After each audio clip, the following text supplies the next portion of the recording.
this episode of Plant People, and I'm here at Yogitown.guru headquarters with Val. Hello. Hi. Yeah. Thank you so much for having me visit today.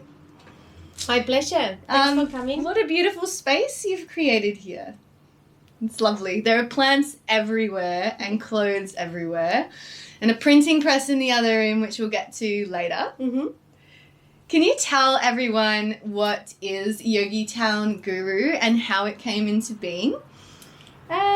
Well, it is a design studio, I guess, like mainly based on clothing and fabrics. Mm-hmm. It is about, just creating, like teaching yoga through clothing. Okay. Yeah, so it came about just really organically. I never thought or planned to like set up a business and start doing this, but slowly it became what it is now, which I look back and I like that it was that way. So my first design just came about sort of thanking my teachers, my yoga teachers, for what they told me, and I would go to a yoga class and get really inspired and then go home and start drawing. And then because I knew I had a fashion design background, then I sort of put that inspiration into clothing, and then I could give them to them. So it was sort of like an offering, and that's how I started. And then people start asking for more, and they also wanted another one. So it sort of became a business by itself, sort of. So it grew really organically. Yeah. Out of just your want to give back to yoga instructors that were like filling you up. Yeah. And how then, wonderful. Yeah, that was like now I look back and it's like, wow, how can I set up a business that way? But after coming back from India and doing teacher training, yoga teacher training, I felt like, this is what I want to do. This is the way I want to sort of spread the yoga teachings in the world. Mm-hmm. So that's when it came like a little bit more formal, and create all the sort of like formal stuff of creating a business, bank accounts and ABS and all that, all of the boring but necessary things. Yeah. That's awesome.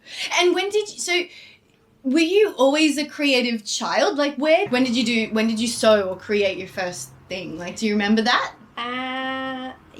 So I think I was a little bit of creative since really child. I have a few stories, but one that I really like because my mom is involved is so I had this idea of creating a backpack. Okay. So I asked my mom, like, how could we make a backpack, because she was actually the person who taught me how to sew. It's great. Yeah. Mm-hmm. So she was like, yeah, let's make it. So I wanted to be all made out of bubble wrap. And That's so awesome. it was really like, I don't know, like, and weird. And like fun, but also a bit ridiculous. That's great. Why not? But it made me really popular at school because everybody wanted to pop the bubbles, How good is that? It was fun. So she helped me. So I sort of we create a piece that it was really simple, just with a zipper and 2 straps to put over my shoulder. And so she did all the sewing. Yeah, okay. But it was my idea of having this like crazy backpack. That's so great. How old were you again? I was in primary school, so probably I was like 10 or so. Awesome. Yeah. That's so good. Yeah. I was like, And so when your business grew organically and you were starting to bring the teachings of yoga into what you were creating, that obviously played a role in the materials that you were sourcing and the mediums that you were using on the materials. So a lot of inks and dyes and paints aren't really that good for the environment for lots of different reasons. So what makes your paints and your dyes and your inks when you use them vegan and sustainable? Well, it is sort of like choosing like the same, like the medium, like the right components so it aligns with the values of the business. Yes, for so sure. once the business started setting up like as a proper business, Yes. it was like, all right, well, I gotta decide my ethos and how it's gonna rule. Yes. So from there, obviously veganism came as one of the first Yes. one, like because of ahimsa from yoga teachings. Yes. So which means non-harming, in yes, case you don't know. Yes.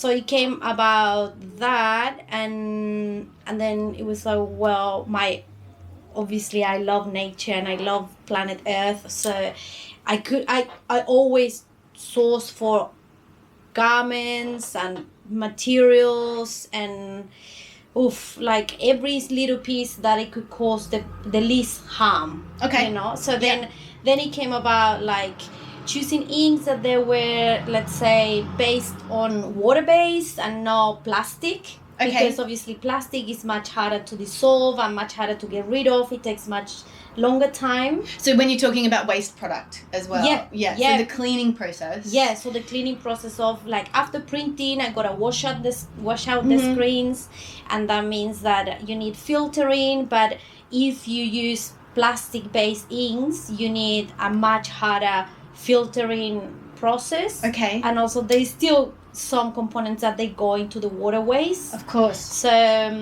so that as a one side, but then choosing organic cotton rather than synthetic fibers. Yes, of course. But it was also sort of like the people that it was liking my products, they requested. Yes. Because they had that willingness to also care for the environment. So it's like we're teaming up to do good, you know? So yes. It was fundamental to choose the least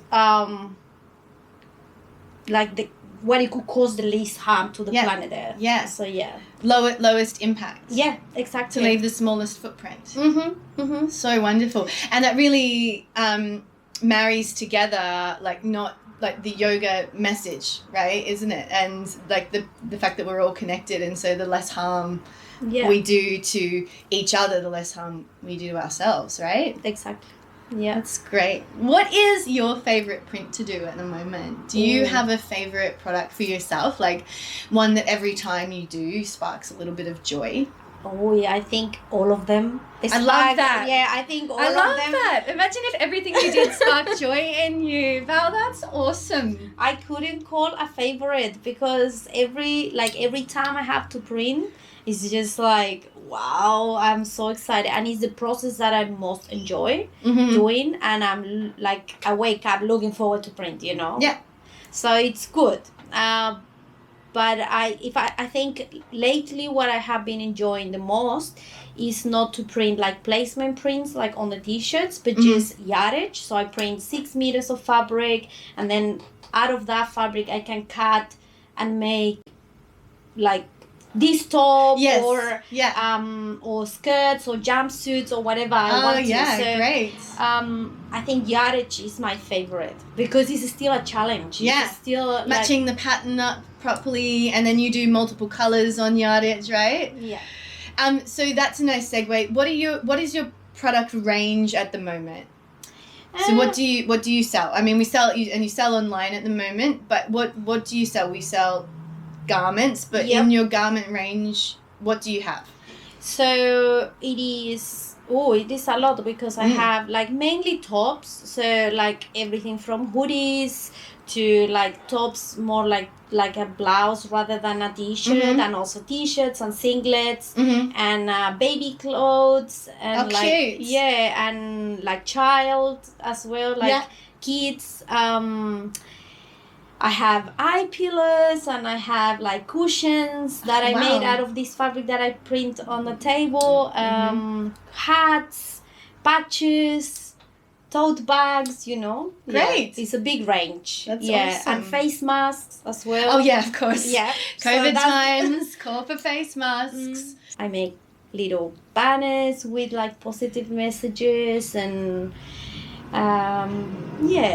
it's quite a big range at the moment. Yeah. And you do personalized prints for people? Is that something that's available? Yeah, so I love I print for other people too. So Okay.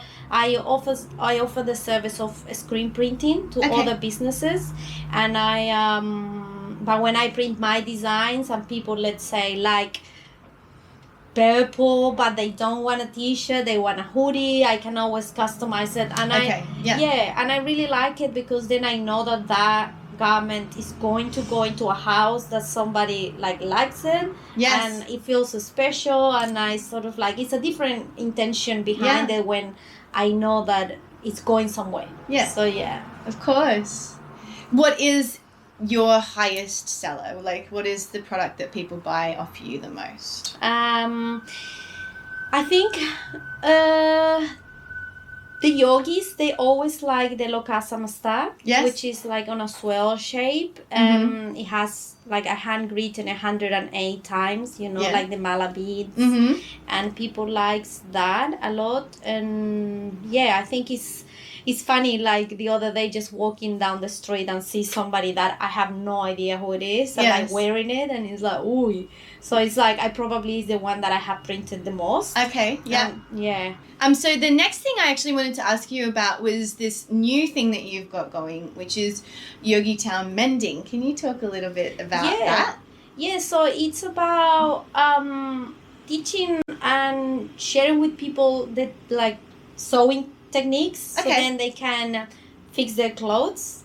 It's something that I have been doing for quite a while. So I've been teaching sewing classes for the past 4 years, and now obviously that I have a space, I can run them from here, which I do private classes for people that wants to learn how to sew. So like one-on-one sewing lessons.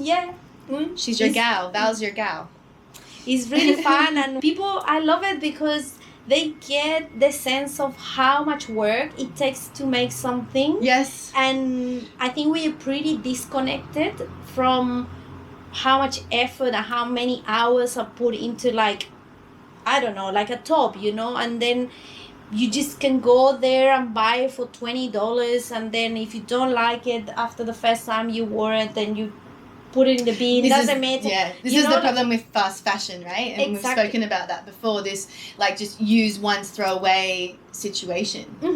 So you're effectively giving people the tools to make their clothes last, like above and beyond the time that they could wear it. Yeah, and like adjusting it to make it like more unique for them. That's and also just learning how to make like pajama pants or a skirt. So it's great. I love teaching sewing to people. That's so good. And what a great way to share that amazing skill that you have with people. That's awesome, Val. Yeah, so in the Instagram account, Yogitown.mending, is pretty much what's going on, like the people that comes to class, and just share that, like their journey into how to make something. So we made a lot of baby clothes, because a lot of the students have been pregnant, and they want to make like little baby clothes for the kids. That's amazing. I love that.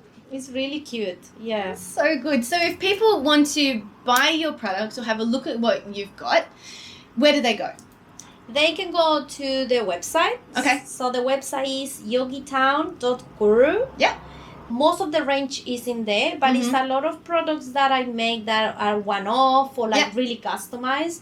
So a lot of the products are on our Instagram account, which is the same, Yogitown.guru. Great. And from there, like any idea of like if you don't sort of like want it in a different color, you know, like customize it, then just send me a private message, and I love doing that. So that's how. And if they want to do some courses with you, if people want to do some mending with you, or they follow you that on Yogitown.mending on Instagram? Yeah, they can do that. The private message is the best way. So then we can sort of talk about what they are willing to make. And from there we can, book a class.